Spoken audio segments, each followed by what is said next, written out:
Hey everyone, welcome back. We're diving deep into something today that honestly we all deal with, but maybe don't always think that much about. Hmm.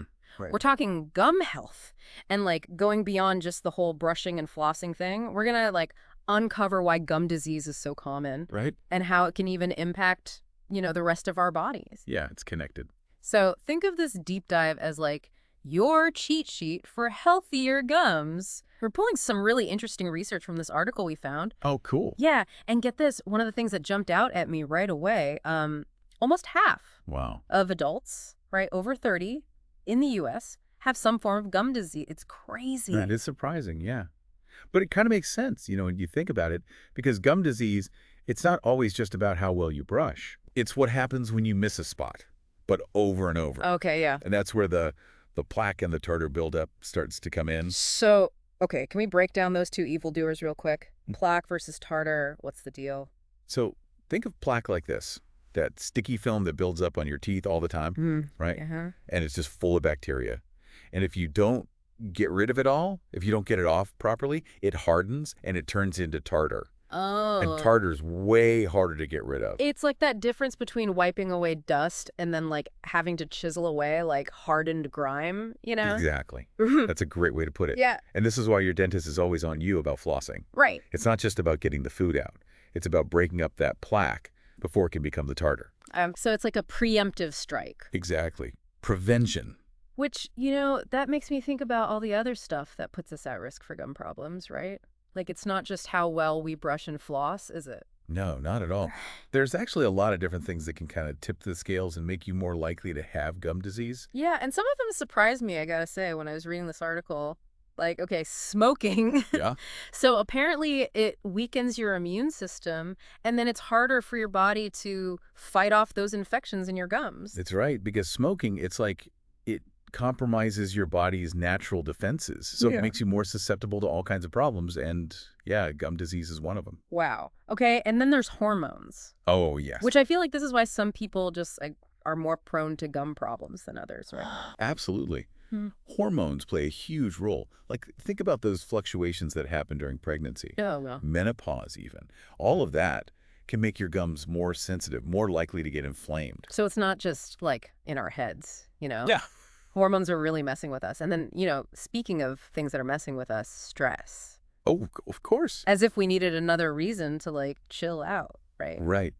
But it's true, because when we're stressed, our immune system, it takes a hit. Yeah. And that makes us more vulnerable to, well, just about everything, including gum disease. It's crazy how connected everything in our body is, It really is. It really makes you think about how we have to manage that stress, right? Not just for mental health, but our gums are involved too, apparently. Totally. It all comes back to that mind-body connection. So, okay, we've talked about what puts us at risk, but what can we actually do about it? Let's get into prevention mode. All right, let's do it. So, first and foremost, gotta say it, regular trips to the dentist. You know it. Can't emphasize that enough. Even though, let's be real, no one's thrilled to go. Uh-huh, right. But honestly, those checkups, twice a year, that's key for catching those early signs. It is, because when you find it early, gum disease, so much easier to treat. Makes sense. The saying, an ounce of prevention. Is worth a pound of cure. Exactly. Okay, but outside of the dentist chair, what about everyday stuff? Brushing technique. Do most people even know what they're supposed to be doing? That's the thing, right? We think we know how to brush, but there's a good chance we could all use a refresher. Okay, so spill the secrets. What does good brushing even look like? So it's more than just going back and forth. You really want to angle that brush towards the gum line, almost like you're trying to get under the edge of the gums. So that's where it's hiding? Exactly. Okay. Get in there. And then 2 minutes, twice a day. That's the magic formula. 2 minutes. Got it. All right, now time for the main event, I think. Flossing. Here we go. This is where it gets real. I know, everyone's favorite. So this article, it says to start with 2 feet of floss, which seems like a lot. It sounds like a lot, but trust me, you're going to want enough to have a fresh section for each tooth. Otherwise, you're just moving bacteria around. Oh, that's a good point. Okay, so Yeah. you've got your 2 feet. Then what? So you're going to wrap it around your middle fingers, grip it between your thumb and your index finger, and then you're going to gently, the key word is gently, ease that floss down between your teeth. Uh-huh.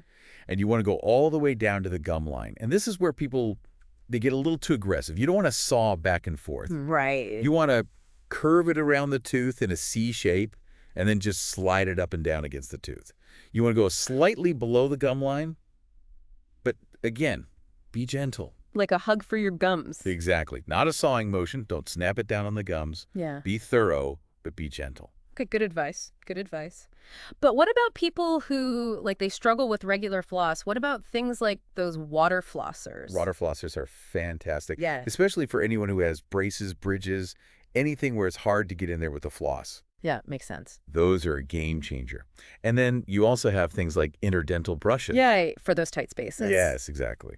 So, okay, we're brushing, we're flossing, but there's more to it than that, right? Our lifestyle, what we're putting into our bodies, that plays a role too. Absolutely. What you eat, how you manage stress, it all impacts your gum health. It's all connected. It is. So it's like, it's not just about what's happening in our mouth, it's about our whole health, really. I've got it. It's a bigger picture thing. This article, it really hones in on diet as like this huge factor for gum health. Oh, for sure. And it basically says eating lots of vitamins and minerals, that's like building up your gums' defenses, right? Exactly. You're giving your gums what they need to stay strong, to fight off problems. Yeah. Okay, so I mean, that tracks, right? We're talking fruits, veggies, lean proteins, all that good stuff. Yep. And don't forget about water. Oh, right. Staying hydrated is huge because it helps flush away all that debris in your mouth, keeps things balanced. It's like hitting the refresh button on your mouth throughout the day. Exactly. Keeps everything running smoothly. Okay, so let's say we're like trying to be proactive. What are the signs that something might be off with our gums, even if we're not at the dentist yet? Yeah, good question. Well, there are definitely a few things to look out for. Like, first of all, if you notice your gums are red or like puffy, Yeah. more irritated looking than that healthy pink color, Yeah. that's a sign something could be up. Red flag. Exactly. And then bleeding. Oh, yeah. If your gums bleed when you brush or floss, that's not normal. It shouldn't be happening. Usually a sign of, inflammation, something going on. Okay, and I've heard that about like if your teeth feel loose at all or like shifting around. Yes, absolutely. If you notice any of that looseness, definitely get that checked out. Okay, noted. And then another one is bad breath. Oh, right.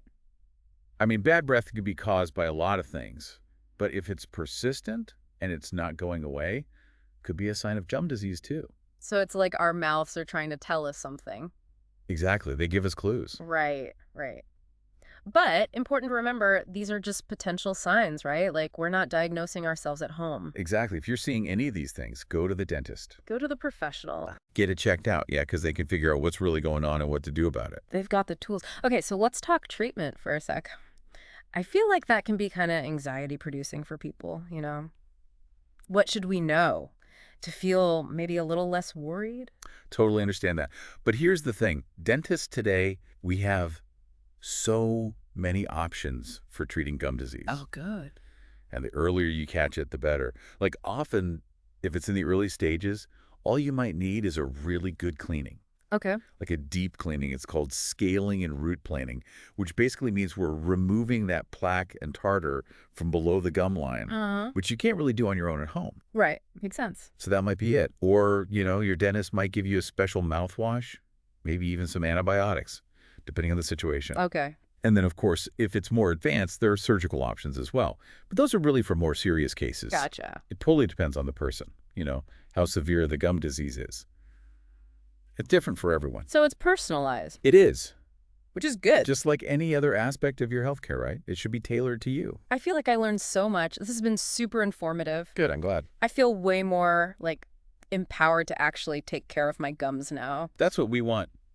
Any parting words of wisdom before we wrap things up? Just remember, healthy gums, they're a big part of your overall health. It's all connected. Yes. So the more you understand about what causes gum disease, how to prevent it, what the treatments are, the more you can really advocate for yourself and make good choices. Exactly. Knowledge is power. Well, thank you so much for joining us for this deep dive. This was awesome. Until next time, everyone, take care of those pearly whites. And those gums. And those gums. They're important. All right. See you later.